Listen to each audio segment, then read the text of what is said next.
Milestone ট্র্যাজেডিতে বাড়ছে প্রাণহানি। শিক্ষার্থী জারিফ সহ আরও দুইজনের মৃত্যু। ছুটির পরও কোচিংয়ের জন্য স্কুলে থাকায় নিধি আফিয়ার স্বজনের আক্ষেপ। সমাজকে গ্রাস করছে সোশ্যাল মিডিয়া, এর মাধ্যমে তৈরি হচ্ছে মব, বললেন মির্জা ফখরুল। নির্বাচনে বড় চ্যালেঞ্জ এআই, এটি অস্ত্রের চেয়েও মারাত্মক, মন্তব্য সিইসির। জাতীয় সনদ তৈরিতে শেষ মুহূর্তের তোড়জোড়, শতভাগ ঐক্য হওয়া বিষয়গুলোই অন্তর্ভুক্তের আহ্বান বিএনপির। বাস্তবায়নে গণভোট চায় এনসিপি, আইনি ভিত্তির তাগিদ জামাতের।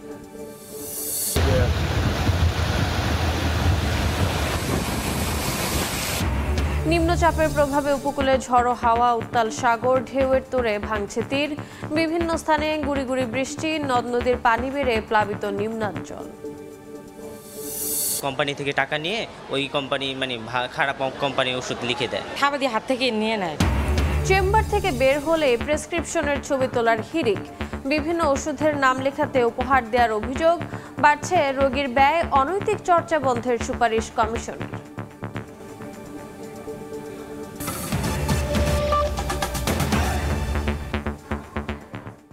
সময় সংবাদের সঙ্গে আছি আমি রোজা চৌধুরী। উত্তরায় মাইলস্টোন স্কুল অ্যান্ড কলেজে যুদ্ধবিমান বিধ্বস্তের ঘটনায় দগ্ধ আরেক শিক্ষার্থীর মৃত্যু হয়েছে। মারা গেছেন শিক্ষা প্রতিষ্ঠানটির এক অফিস সহায়ক। এই নিয়ে এ পর্যন্ত মারা গেলেন ৩৫ জন। সকাল ৯টা ১০ জাতীয় বার্ন অ্যান্ড প্লাস্টিক সার্জারি ইনস্টিটিউটে ভর্তি থাকা ১৩ বছর বয়সী শিক্ষার্থী জারিফ ফারহানকে মৃত ঘোষণা করেন চিকিৎসকরা। শ্বাসনালী সহ শরীরের ৪০% দগ্ধ নিয়ে আইসিইউতে চিকিৎসাধীন ছিল জারিফ। সকাল 10:15টার দিকে মারা যান মাইলস্টোনের অফিস সহায়ক ৩৮ বছরের মাসুমা। তার শরীরের ৯০% দগ্ধ ছিল। সর্বশেষ তথ্য অনুযায়ী আশঙ্কাজনক অবস্থায় বার্ন ইনস্টিটিউটে ভর্তি আছেন ৪ জন। সিভিয়ার পর্যায়ের রোগী ১০ জন, ভর্তি রয়েছেন ৩৯ জন।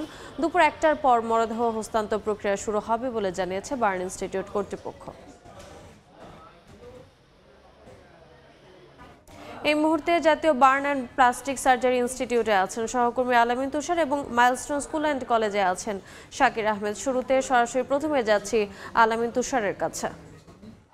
তুষার, মাইলস্টোন স্কুলের যে দুর্ঘটনা, বিমান বিধ্বস্তের ঘটনা, তার যে ছাপ, যে ভার হয়ে থাকা পরিবেশ, সেটা কিন্তু এখনও এখানে অর্থাৎ জাতীয় বার্ন এবং প্লাস্টিক সার্জারি ইনস্টিটিউটে কিন্তু রয়েছে। আমরা কিছুক্ষণ আগেও 10টা 15 সময় আরও একজনের মৃত্যুর খবর কিন্তু আমরা পেয়েছি। আমরা যদি বলি মাসুমা নামে একজন, তিনি আসলে সেদিন স্কুলে সেই জায়গায় ছিলেন এবং তার 90%ই পুড়ে গিয়েছিল। তারপরেও তিনি এই 5 দিন মৃত্যুর সঙ্গে পাঞ্জা লড়েছেন। তারপরে 10:15টার সময় এখানকার যিনি কর্তব্যরত চিকিৎসক রয়েছেন, তিনি তাকে আসলে মৃত ঘোষণা করেন। তিনিও আইসিইউতে ছিলেন। যেই 5 জন আসলে কাল থেকে আইসিইউতে অবস্থান করছিলেন, যে তথ্য আমরা দর্শক আপনাদেরকে এর আগেও দিয়েছিলাম, তার মধ্যে এখন তার 3 জন আইসিইউতে রয়েছেন সেটা বলা যাচ্ছে। কারণ সকালে আমরা জারিফের কথা শুনেছি, সে মারা গিয়েছে, এবং কিছুক্ষণ আগে আমরা তথ্য পেলাম যে মাসুমা নামে তিনি মারা গেছেন। তার বয়স 38 বছর ছিল, এরকম তথ্য আমরা পেয়েছি। তার বাড়ি আমরা যতটুকু জানতে পেরেছি ভোলার একটি উপজেলায় তিনি আসলে বসবাস করতেন এবং ঢাকায় তিনি উত্তরের দিকেই থাকতেন। এবং আমরা ওনার আত্মীয় স্বজনের সঙ্গে আমাদের এমনি কথা হয়েছে।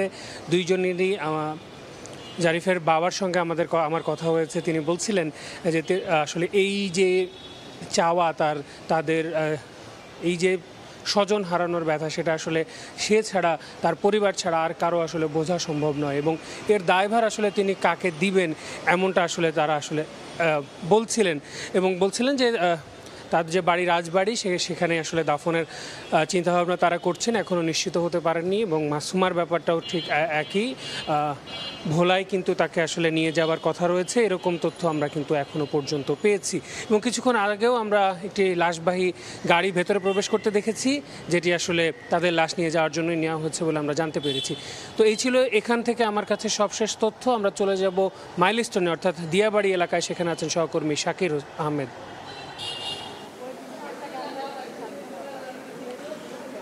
রাজধানীর উত্তরার মাইলস্টোন স্কুল অ্যান্ড কলেজের যে ট্র্যাজেডি সেটির পর কিন্তু প্রায় এক সপ্তাহ হতে চললেও এখনও কিন্তু ক্ষত শুকায়নি। যদি বলতে যাই যে এই স্কুলের যারা শিক্ষার্থী রয়েছেন, অভিভাবক রয়েছেন, পাশাপাশি যারা শিক্ষক রয়েছেন, তারা কিন্তু আজ সকাল থেকে অর্থাৎ শনিবার সকাল থেকেই স্কুলে আসছেন। আমরা দেখতে পেয়েছি শিক্ষার্থীরা তাদের যে পরিচয়পত্র সেটি অনেকের গলায় আছে, তারা ঝুলিয়ে আসছেন এবং সেটিতে তারা বলছেন যে মুহূর্তের মধ্যেই তাদের চোখের সামনেই এই ধরনের একটি দুর্ঘটনায় তারা আসলে অনেকটাই মানসিকভাবে ভেঙে পড়েছেন এবং তাদের সহপাঠী, কাছের মানুষ, বন্ধু তাদেরকে হারিয়ে শিশুদের মধ্যে বা শিক্ষার্থীদের মধ্যে আমরা দেখতে পেয়েছি একটি যে মানসিক কষ্ট সেটি কিন্তু রয়েছে এবং তারা বলছেন যে তাদের প্রিয় ক্লাসরুম, পাশাপাশি খেলার মাঠ সেটি অনেকটা গোছানো ছিল এবং তাদের কাছে একটি স্বপ্নের জায়গার মতো ছিল, যেটি তাদের বিচরণে প্রতিদিন মুখরিত হতো।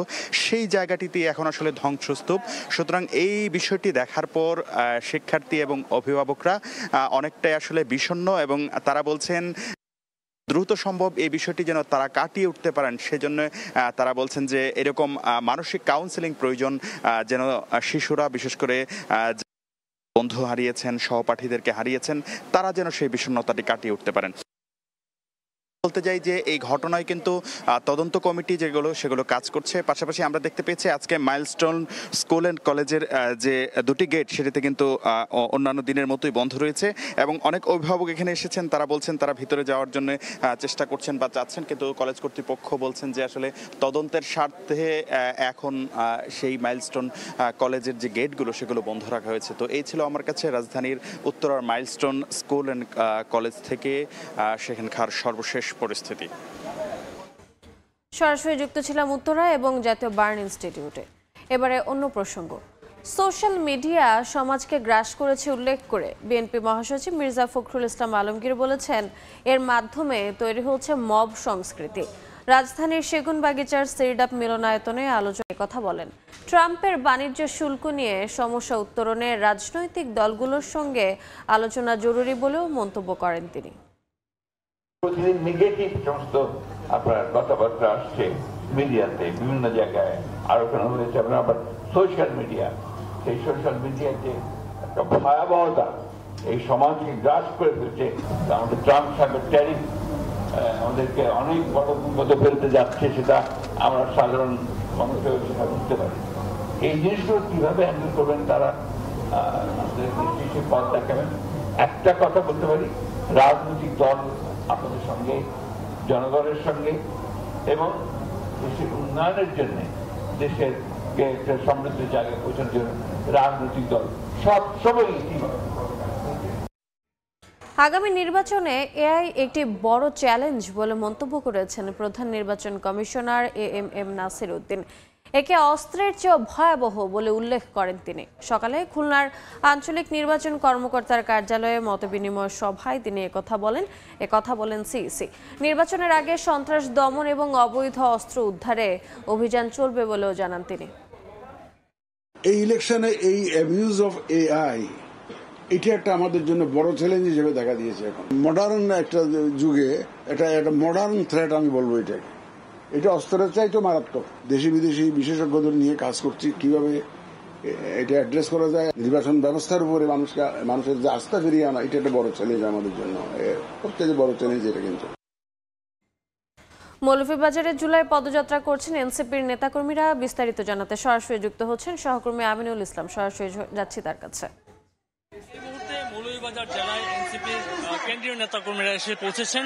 এতক্ষণ আসলে তারা এখানকার যে স্থানীয় শহীদ মিনার প্রাঙ্গণ ছিল সেই শহীদ মিনার প্রাঙ্গণ থেকে পদযাত্রা করেছেন এবং ঠিক এই মুহূর্তে এখানে যে মঞ্চটি তৈরি করা হয়েছে পথসভার মঞ্চ, সেই মঞ্চে এসে তারা উপস্থিত হচ্ছেন এবং কিছুক্ষণের মধ্যেই তারা স্থানীয় এনসিপির যে দায়িত্বশীল যে নেতাকর্মীরা রয়েছেন মৌলভীবাজার জেলার, তাদের উদ্দেশ্যে আসলে বক্তব্য রাখবেন।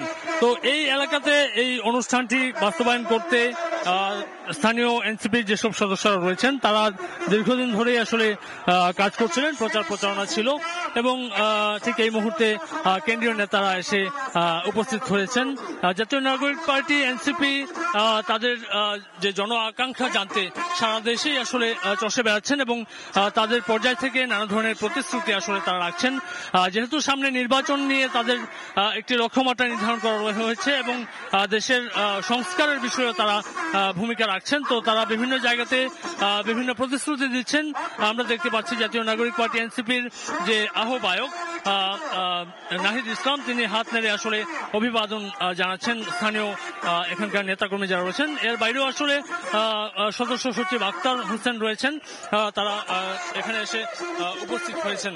তো আজকে সারাদিন ব্যাপী আসলে মৌলভীবাজার জেলায় তাদের যে কর্মসূচি সেগুলো বাস্তবায়ন হবে। পরবর্তীতে শ্রীমঙ্গলে তারা যাবেন এবং পরবর্তীতে কিশোরগঞ্জে তাদের পথসভা করার কথা রয়েছে। তো এই ছিল আসলে মৌলভীবাজার থেকে আমার কাছে এনসিপির এই কর্মসূচির সর্বশেষ। সরাসরি যুক্ত ছিলাম মৌলভীবাজারে। জাতীয় সনদ বাস্তবায়নে শেষ মুহূর্তের তোড়জোড় জাতীয় ঐকমত্য কমিশনে। বিএনপির আপত্তির পরও এতে বেশ কিছু বিষয় স্থান পাচ্ছে, তবে শতভাগ ঐক্য হওয়া বিষয় নিয়ে এই সিদ্ধান্ত নেয়ার পরামর্শ বিএনপির। এদিকে আইনি ভিত্তি না থাকলে সনদে স্বাক্ষর না করার সিদ্ধান্ত জামায়াতের, আর গণভোট এবং গণপরিষদ নির্বাচনের মাধ্যমে সনদ বাস্তবায়নের দাবি এনসিপির। হাসান ওয়ালির প্রতিবেদন। রাষ্ট্রের বিভিন্ন ক্ষেত্রে মৌলিক সংস্কার বাস্তবায়নে ঐকমত্য তৈরির লক্ষ্যে 15 ফেব্রুয়ারি যাত্রা শুরু করে জাতীয় ঐকমত্য কমিশন।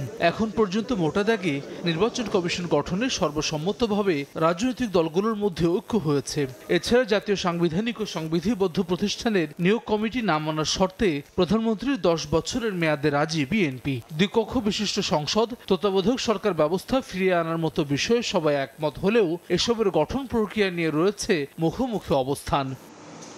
তবে চলতি মাসেই জাতীয় সনদ বাস্তবায়নে দ্রুত বেগে এগোচ্ছে ঐকমত্য কমিশন। দলীয় প্রধান প্রধানমন্ত্রী হতে পারবেন না কিংবা জ্যেষ্ঠতম বিচারকই প্রধান বিচারপতি হবেন, এমন নানা সিদ্ধান্তে বিএনপির আপত্তির পরও বৈঠকে উপস্থিত সংখ্যাগরিষ্ঠ দলের মতামতে সিদ্ধান্তে পৌঁছাচ্ছে কমিশন। যদিও এসব সিদ্ধান্তে নোট অফ ডিসেন্ট থাকছে বিএনপি ও সমমনা দলগুলোর।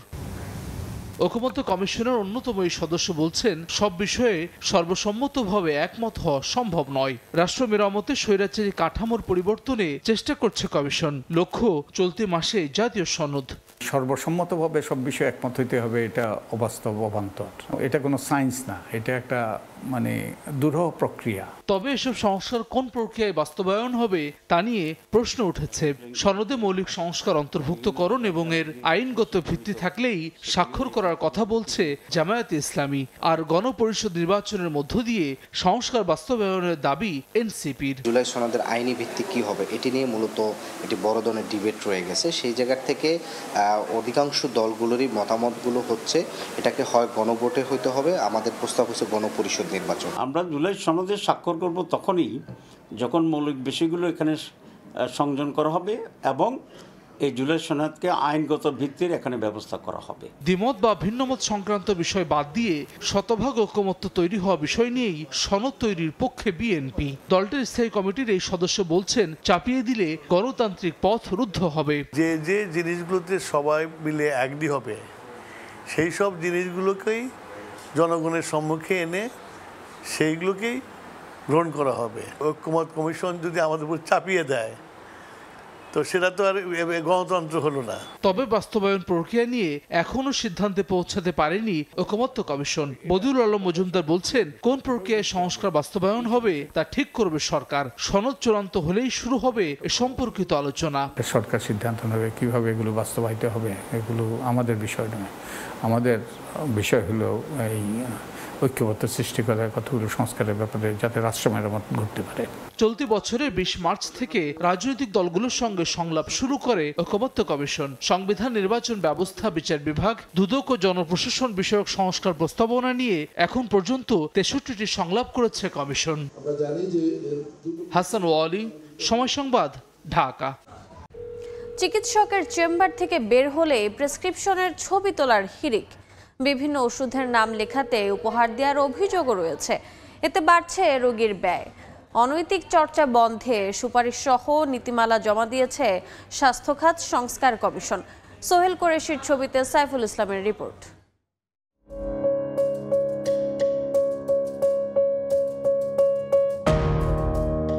এভাবেই সরকারি বেসরকারি হাসপাতাল ক্লিনিকে দেখা মেলে বিভিন্ন ওষুধ কোম্পানির বিক্রয় প্রতিনিধিদের, যাদের অন্যতম কাজ রোগীর ব্যক্তিগত তথ্য থাকা প্রেসক্রিপশনের ছবি তোলা। পেশেন্ট যারা তাদের জন্য এটা বিব্রতকর। অনেক সময় এটা কনফিউজ করে যে স্যার এই ওষুধটা দিয়ে না, 3-4 জন যায় বের করে। ওই ক্ষেত্রে কি হয়, আমাদের রোগীটা সিরিয়ালটা পিছনে পড়ে যায়। কেউ আবার উপহার হাতে অপেক্ষায় থাকেন চিকিৎসকের চেম্বারে ঢোকার। কখনো সমন্বয়কারীর কাজ করেন চিকিৎসকের পিয়ন।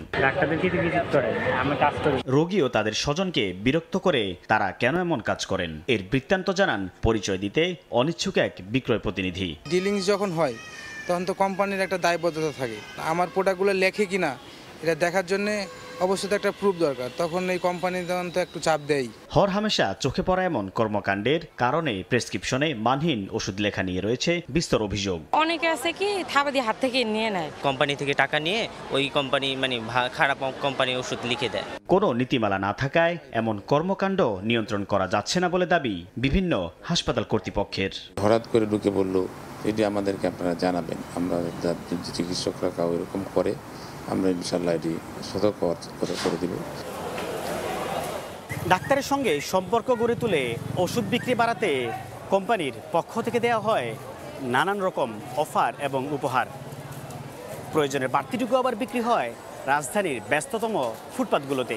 ডাক্তারের উপঢৌকনের নানা সামগ্রী, ডায়েরি, তৈজসপত্র, চকলেট মিলল রাজধানীর নিউ মার্কেট এলাকার ফুটপাতের দোকানে। রয়েছে কোম্পানি থেকে দেয়া এসি, ফ্রিজ বিক্রির অফারও। অরিজিনাল কিনা এই সেন্সে অনেক সময় এখানে পাওয়া যায়, আর দামের ক্ষেত্রে কিছুটা কম পাবে। নাম্বার আছে, ফোন দিবে যে অনেক কিছু জমে গেছে, আসো। ডাক্তারদের বাসায় গিয়ে মালগুলা কিনে নিয়ে আসে। স্বাস্থ্য বিশেষজ্ঞরা বলছেন ওষুধ বিক্রি বাড়াতে এমন অনৈতিক চর্চায় 30 থেকে 40% বাড়ছে চিকিৎসা ব্যয়। সাধারণ জনগণ যে প্রতারিত হচ্ছে, আনএথিক্যাল যে সম্পর্কগুলো, এই খরচটা কিন্তু ওষুধের দামের সঙ্গে আসছে এবং কোনো ক্ষেত্রে 30 থেকে 40% কিন্তু এই যে ওষুধের যে ব্যয়, সেই ব্যয়টা কিন্তু প্রমোশনে চলে যাচ্ছে। বাংলাদেশ ওষুধ শিল্প সমিতির দাবি, প্রেসক্রিপশনের ছবি তোলা সহ অনৈতিক চর্চার অভিযোগ পেলে নেওয়া হবে কঠোর ব্যবস্থা। এটা আমরা করব না, যার মধ্য দিয়ে একটা রোগীর ব্যক্তিগত তথ্য অন্যের কাছে চলে যাবে। স্বাস্থ্য খাত সংস্কার কমিশনের প্রধান বলছেন, চিকিৎসকের কাছে ওষুধ কোম্পানির বিক্রয় প্রতিনিধি সরাসরি যেতে পারবে না, এমন সুপারিশ সহ নীতিমালা জমা দেওয়া হয়েছে। উপহারও এক জাতীয় উৎকর্ষ দেওয়া একেবারে আইনত নিষিদ্ধ করে ইমপ্লিমেন্ট করা হয়েছে। কমিশন চেয়ারম্যান জানান, প্রস্তাবিত এই নীতিমালায় মেডিকেল কনফারেন্সের আয় ব্যয়ের হিসাব বাধ্যতামূলক সহ রয়েছে স্বাস্থ্য খাতে সুশাসন ফেরানোর নানা সুপারিশ।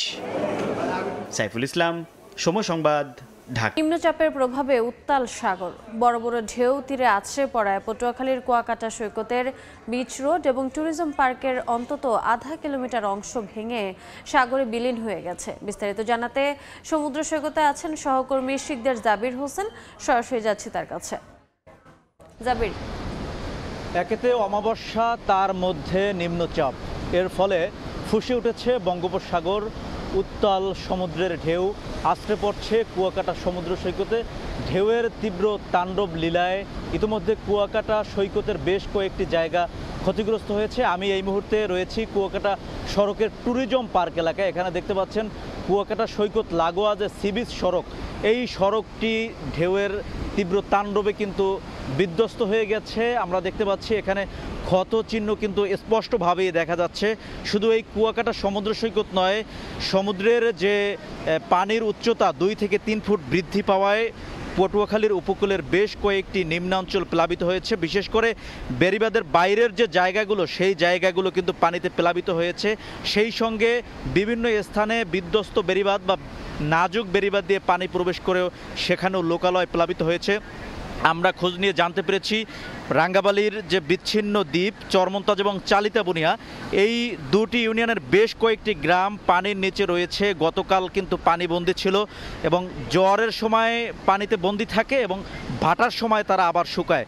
প্রতিদিন 2 দফা জোয়ারের পানিতে ডুবতে হচ্ছে, ভাটায় শুকাতে হচ্ছে। এভাবে করে গত 2 দিন ধরে উপকূলের মানুষের জীবনযাত্রা ব্যাহত হচ্ছে। বিশেষ করে শ্রমজীবী যে মানুষগুলো রয়েছে তারা কিন্তু খুবই কষ্টে দিন পার করছে, তাদের আয়ের উৎস বন্ধ হয়ে গেছে। আমরা দেখেছি সকাল থেকে থেমে থেমে বৃষ্টি হচ্ছে, মাঝারি থেকে ভারী বৃষ্টিও কিন্তু আমরা লক্ষ্য করেছি।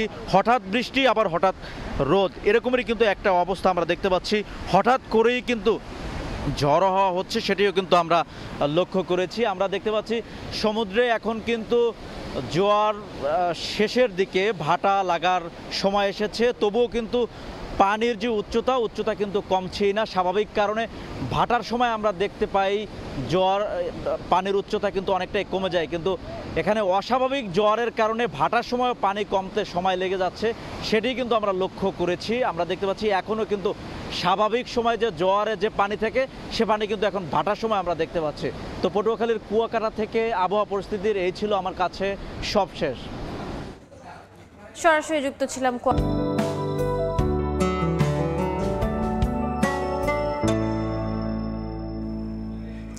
ঢাকায় প্রতি বছরই বাড়ছে বায়ু দূষণের মাত্রা। এতে সবচেয়ে বেশি ঝুঁকিতে রয়েছে শিশুরা। সরকারি পর্যায়ে দূষণ নিয়ন্ত্রণে নানা প্রকল্প নেওয়া হলেও কার্যকারিতা নেই বললেই চলে। বিশেষজ্ঞরা বলছেন, বায়ু দূষণ রোধে অভিযুক্তদের দ্রুত জবাবদিহিতার আওতায় আনা না হলে গুনতে হবে চরম মূল্য। তিলোত্তমা নগরীতে স্বাস্থ্যকর বাতাসের দেখা মেলা ভার। পৃথিবীর সবচেয়ে দূষিত শহরের তালিকায় ওপরের দিকেই ঢাকার অবস্থান। ফিটনেসবিহীন যানবাহনের বিষাক্ত কালো ধোঁয়া যেন এক নীরব ঘাতক। রাস্তার সাইডেই বালু, পাথর এবং বিভিন্ন জিনিস রেখে দিচ্ছে। এত পরিমাণ ধুলা মানুষের চেহারা কেউ চিনব না, এরকমের অবস্থা হয়ে যায়। রাজধানী ঢাকায় এই যত্রতত্র রেখে দেয়া নির্মাণ সামগ্রী এবং তার মাধ্যমে হওয়া দূষণ এবং গাড়ির কালো ধোঁয়া যেন এই নগরীকে করে তুলেছে প্রতিনিয়ত এক মৃত্যুকূপ। তাহলে এর সমাধান কোথায়? ঢাকার গত 9 বছরের বায়ুমান সূচকের তথ্য বিশ্লেষণ করে বায়ুমণ্ডলীয় দূষণ অধ্যয়ন কেন্দ্র বলছে, 2022 ও 23 সালের তুলনায় 2024 সালে দূষণ ছড়িয়েছে ভয়াবহ মাত্রায়। সর্বোচ্চ বায়ুমান সূচক ছিল 179। সরকারি পর্যায়ে বায়ু দূষণ নিয়ন্ত্রণে দৃশ্যমান উদ্যোগের পাশাপাশি পরিবেশ দূষণে জড়িতদের দ্রুত জবাবদিহির আওতায় আনার পরামর্শ নগর পরিকল্পনাবিদদের। সংস্কার ভাবনাতে নগরের পরিবেশ বলে কোনো ভাবনা নাই। নগরে যত বিশৃঙ্খলা হয়েছে, যত ধরনের অপরিকল্পিত শিল্পায়নের পরিবেশ দূষণ হয়েছে, সেই দূষণকারীদের ধরার ব্যাপারে বড় কোনো ড্রাইভ আমরা এখনো দেখিনি। আবহাওয়াবিদরা বলছেন, আগামী কয়েকদিন ভারী বৃষ্টিপাতের সম্ভাবনা থাকায় বাতাসে আর্দ্রতার পরিমাণ কমে আসবে। এতে কমতে পারে বায়ু দূষণের মাত্রা। চন্দ্রিমা চৌধুরী, সময় সংবাদ, ঢাকা। দেখছেন সময় সংবাদ। মৌলভীবাজারে কথা বলছেন এনসিপির আহ্বায়ক নাহিদ ইসলাম। সরাসরি যাচ্ছে সেখানে। বিচার সংস্কার এবং নতুন সংবিধানের মাধ্যমে আমরা একটি নতুন বাংলাদেশের যাত্রা শুরু করতে চাই। প্রিয় মৌলভীবাজারবাসী, গণ অভ্যুত্থানের পরে আমাদের স্বপ্ন, আমাদের আকাঙ্ক্ষা ছিল আকাশচুম্বী। আমরা বলেছিলাম, তরুণরা কর্মসংস্থানের দাবিতে রাজপথে নেমেছিল। বাংলাদেশের জনগণ অর্থনৈতিক বৈষম্য বিলোপের দাবিতে রাজপথে নেমেছিল। বাংলাদেশের মানুষেরা মানবিক মর্যাদা, নিজেদের স্বাধীনতার জন্য রাজপথে নেমেছিল। আমরা হয়তো সেই স্বাধীনতা, গণতন্ত্র পেলেও আমরা এখনো আমাদের অর্থনৈতিক স্বাধীনতা, আমাদের কর্মসংস্থানের যেই দাবি, সেই দাবি আমরা এখনো পূরণ করতে পারি নাই। আমরা এই অন্তর্বর্তী সরকারের সময় অনেক স্বপ্ন দেখেছিলাম, আমাদের অনেক দাবি ছিল, কিন্তু আমাদের সব স্বপ্নকে নির্বাচনের সাথে একমাত্র দাবিতে রূপান্তর করে ফেলা হয়েছে। আমরা বলেছি, আমরা নির্বাচন চাই, আমরা গণতন্ত্রের পক্ষে লড়াই করা শক্তি, আমরা ভোটাধিকারের জন্য লড়াই করা শক্তি, কিন্তু বিচার সংস্কার ছাড়া নির্বাচন অর্থহীন হয়ে যাবে। এই নির্বাচনকে জনগণ গ্রহণ করবে না। ফলে বিচার এবং সংস্কারের যতটুকু আমরা এগিয়েছি, তার পক্ষে আমাদেরকে আরো ঐক্যমত করে আমাদেরকে নির্বাচনের দিকে যেতে হবে। আমরা বলেছি, আমাদের একটি নতুন সংবিধান প্রয়োজন, যেই সংবিধানে বাংলাদেশের মানুষের মানবাধিকারের কথা লেখা থাকবে। বাংলাদেশের যে ঐতিহাসিক লড়াই 1947 সালের আজাদির লড়াই, 1971-এর স্বাধীনতা সংগ্রাম এবং 24-এর গণ অভ্যুত্থানের স্বীকৃতি দেওয়া থাকবে এবং এই সংবিধানে সকল জাতি ধর্মে সকলের সমান অধিকার নিশ্চিত করা হবে। দেখছেন সময় সংবাদ। এবারে দেশের বাইরের খবর। গাজার 1/3 মানুষ দিনের পর দিন অনাহারে ভুগছে বলে জানিয়েছে জাতিসংঘ। বিশ্ব খাদ্য কর্মসূচির তথ্য অনুযায়ী গাজায় 90,000 নারী ও শিশু তীব্র অপুষ্টিতে ভুগছেন, যাদের জরুরি চিকিৎসা প্রয়োজন। গত শুক্রবার অপুষ্টির শিকার হয়ে মৃত্যু হয়েছে আরও 9 জনের। যুদ্ধ শুরু হওয়ার পর এ নিয়ে মৃতের সংখ্যা 122 জন। তবে ইসরায়েলের দাবি তারা গাজায় ত্রাণ প্রবেশে কোনো বাধা দিচ্ছে না। এ পর্যায়ে শীর্ষ সংবাদগুলো জানিয়ে দিচ্ছে আরেকবার। মাইলস্টোন ট্র্যাজেডিতে বাড়ছে প্রাণহানি, শিক্ষার্থী জারিফ সহ আরও 2 জনের মৃত্যু। ছুটির পরও কোচিংয়ের জন্য স্কুলে থাকায় নিধি আফিয়ার স্বজনের আক্ষেপ। সমাজকে গ্রাস করছে সোশ্যাল মিডিয়া, এর মাধ্যমে তৈরি হচ্ছে মব, বললেন মির্জা ফখরুল। নির্বাচনে বড় চ্যালেঞ্জ এআই, এটি অস্ত্রের চেয়ে মারাত্মক, মন্তব্য সিইসির। এবং জাতীয় সনদ তৈরিতে শেষ মুহূর্তের তোড়জোড়, শতভাগ ঐক্য হওয়া বিষয়গুলোই অন্তর্ভুক্তির আহ্বান বিএনপির, বাস্তবায়নে গণভোট চায় এনসিপি, আইনি ভিত্তির তাগিদ জামাতের। এই ছিল সময় সংবাদে, সঙ্গে থাকুন সময়ের।